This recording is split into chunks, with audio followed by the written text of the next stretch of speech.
আসসালামু আলাইকুম। Welcome back to my channel. আশা করি সবাই অনেক অনেক বেশি ভালো আছেন। আমিও অনেক বেশি ভালো আছি। মেয়েদের উদ্দেশ্যে বলছি একটা কথা, আপনারা যদি নিজের হাজবেন্ডের মন জয় করতে চান তাহলে এরকম একটা রেসিপি কিন্তু অবশ্যই অবশ্যই বানিয়ে খাওয়াবেন। এটা যে এত মজাদার, আমার হাজবেন্ড যে এত পছন্দ করেছে, ও পুরো ফিদা হয়ে গেছে আজকে এটা খেয়ে। আমরা দুজনের একজনও খিচুড়ি পছন্দ করি না, তবে আজকে এটা খাওয়ার পর আমরা দুজনই ফিদা হয়ে গেছি। সো এটা আজকে আপনাদের সাথে শেয়ার করব। চলেন তবে শুরু করা যাক। এখানে আমি প্রথমে একটা পাতিলে পরিমাণ মতো তেল দিয়েছি। আপনারা চাইলে সরিষার তেলও ব্যবহার করতে পারেন, ঘিও ব্যবহার করতে পারেন, অথবা সয়াবিন তেল। আমি এখানে সয়াবিন তেল দিয়েছি। তারপর কেটে রাখা পেঁয়াজ এবং ঝালটা সুন্দরভাবে ভেজে নিব। ভাজার সময় জালটা কিন্তু চুলার জালটা একদমই নর্মালে রাখতে হবে, যাতে পুড়ে না যায়। আমি এখানে একটু পানি অ্যাড করেছি যাতে মশলাটা না পুড়ে।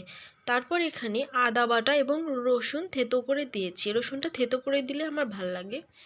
আপনারা আপনাদের মতো দিতে পারেন, বেটেও দিতে পারেন বা আস্তেও দিলে হবে। যাই হোক, রসুনটা দেওয়ার পর এখানে আমি কিছু মশলা অ্যাড করব। যেমন এখানে আমি লবণ দিয়েছি, তারপর পরিমাণ মতো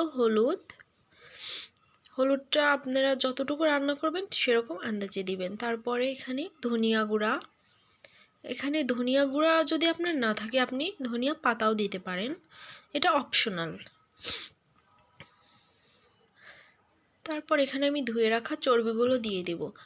আর একটা কথা, চর্বিগুলো দেওয়ার পরে কিন্তু বেশিক্ষণ কষানো যাবে না, তাহলে কিন্তু একদমই চর্বিগুলো তেল বের হয়ে একদমই ছোট হয়ে যাবে, তাহলে আপনি খিচুড়ির ভিতর আর খুঁজেই পাবেন না। এই জন্য অল্প একটু কষানোর পরে চর্বিগুলো আমি উঠিয়ে রাখবো। দেখুন, এর মধ্যে আমি এখন দিয়েছি তেজপাতা, দারচিনি, এলাচ এবং 2টা লবঙ্গ। বেটে দিলেও হয়, আবার গোটাটা দিলেও হয়, আমি গোটাটাই দিয়েছি। সো আমার মনে হচ্ছে আমার চর্বিটা হয়ে গেছে কষানো। বেশি কষাতে গেলে একদম তেল বের হয়ে যাবে পুরোটাই, পরে আর খিচুড়িতে খুঁজে পাওয়া যাবে না, এর জন্য উঠায় রাখলাম। এখানে আমি 1 কাপ পরিমাণ ডাল নিয়েছি। ডালের সাথে আমি কিন্তু এখানে 2 রকমের ডাল দিয়েছি, মসুরির ডাল এবং মুগের ডাল, 2টা মিলিয়ে একটু নেড়ে চেড়ে নিব। এটা সুন্দরভাবে একটু ভাজা ভাজা করতে হবে। এই খিচুড়িটার মোস্ট ইম্পর্ট্যান্ট বিষয় হচ্ছে ভাজা ভাজা করা। মানে আপনার কিন্তু আমরা নর্মালি খিচুড়ি রান্না করলে করি, মানে কষায় এমনি মাখায় মাখায় দিয়ে দিই, কিন্তু এটা কিন্তু কষানোটাই মানে বেশি মোস্ট ব্যাপার একটা, কষাতেই হবে।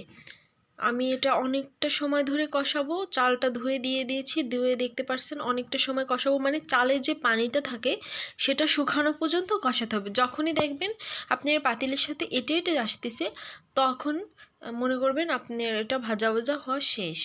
পানি অ্যাড করার দরকার নেই, যেটা হবে আছে সেটা। আমার মনে হচ্ছে একটু হলুদ কম হয়েছে, এই জন্য আমি একটু হলুদ দিয়ে দিব। হলুদটা দেওয়ার পর আরেকটু নেড়ে চেড়ে দিব। আমার ক্যামেরার ফ্ল্যাশ অন করার জন্য মনে হচ্ছে কালারটা ঠিকমতো আসে না, কিন্তু আপনারা দেখতে পাচ্ছেন এখন আমি ফ্ল্যাশটা বন্ধ করেছি। এটাই কিন্তু অরিজিনাল কালার একদমই। এটা এখন আমি পরিমাণ মতো পানি দিয়ে এটা ঢেকে দিব।